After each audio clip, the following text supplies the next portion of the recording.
Today I'm going to show you guys how I process my Egyptian walking onions. First I have my water here that I'm going to give them a final wash in. And I did harvest these yesterday and I let them out, let the rain fall. It showered really hard on them last night and I was able to give them a good wash that way without wasting water. And now I just cleaned the roots off the bottom of these and now I'm going to just give them a final wash. Then I am going to cut the bottoms off, and it's a little bit of a bulb under there. So I'm going to cut those off and process the different parts of this plant separately. And that's just to make sure that it's dried out evenly when I'm dehydrating it.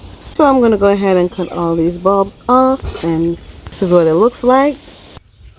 Now that that's done, I am going to show you how I chop these up just to make sure that they're thinly sliced, so I can dehydrate them evenly.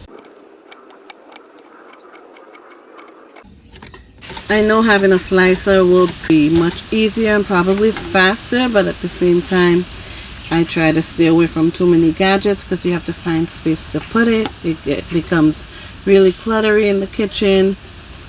Ask me how I know that. It's just too much sometimes. So I just rather do the old school way. I come outside, sit on my patio, and go ahead and do my work. I can either cut it this way if I want to, or I can cut it in rings. This can become very tedious, but I look forward to the end results because I know what I'm going to gain from being able to do this.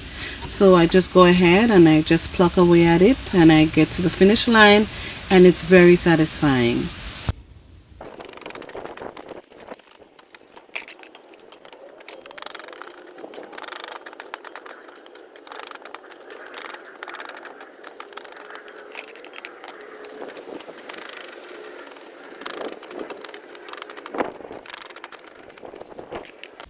So this is the final look of what the bulbs look like when I chop it. It looks just like a regular onion that you've sliced up. And now I'm going to show you how I process the other parts of the plant to prepare it for dehydrating.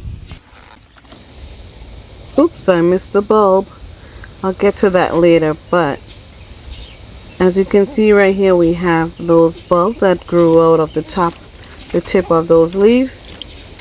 And right here we have the thicker stem that I'm going to be separating from the softer part of the stem. So I'll go ahead and chop these up. I'll do the softer part here first. And this part is really smaller. I've chopped it up finer and it holds less water. And this is why I don't want to mix it all together and dehydrate them together, because the different parts of the plant have different amount of water content in it. Now this is a thicker part of the stem, and this is how I'm going to go ahead and process it. I'll just cut it down and make thinner slices, and that's because this part has more water content in it. So I'll just try to cut it as thin as I can so that way it'll be dried out evenly, just the way I want it. So this is really thin here, as you can see all the angles of it.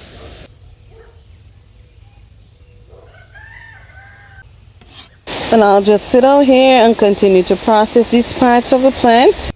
And if you notice, it's hollow in there, so it's easy drying in a dehydrator. So far I've shown you how I cut the different parts, the bulbs, the stem, and the softer part of the leaves. And I've also explained to you the reason why I separate the different parts when I'm dehydrating them. I don't mix them all in together. And these are the cuts that I've made. I showed you the bulbs, the stems, and the leaves right here. So I'm just going to go ahead and continue processing because this is going to take a while. It is tedious, but I'm just going to pluck away at it and I'll show you the end results when it's all done. Now I'm all done while listening to some reggae music. As you can see right here, I have some bulbs, and these were the top of the plants. And I can always replant these because once you put them in the soil, they will just send out roots and they would regrow into new plants.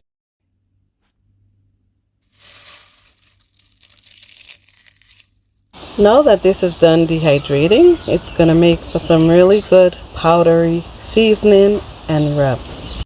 It still has its green color and it's dried up pretty well. I don't think it can be dried out any more than it is right now. So this right here is the end result of my dehydrated Egyptian walking onion. This is very dry. I have to get it processed in the food processor. This is very crumbly. All the different parts that I dehydrated, it's now going to become powder. So I'm going to go ahead and make powder with these so I can make my seasoning mixes for my cooking.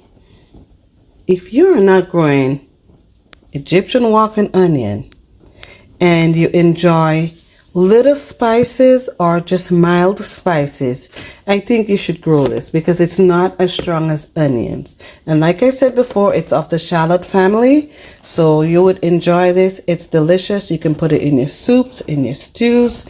You can make your rubs with it. You can put it when you're steaming your vegetables just to give it a little flavor. I hope you enjoyed this video, and as always, thank you for watching. And I'll see you again next time right here on Fifi's Journey.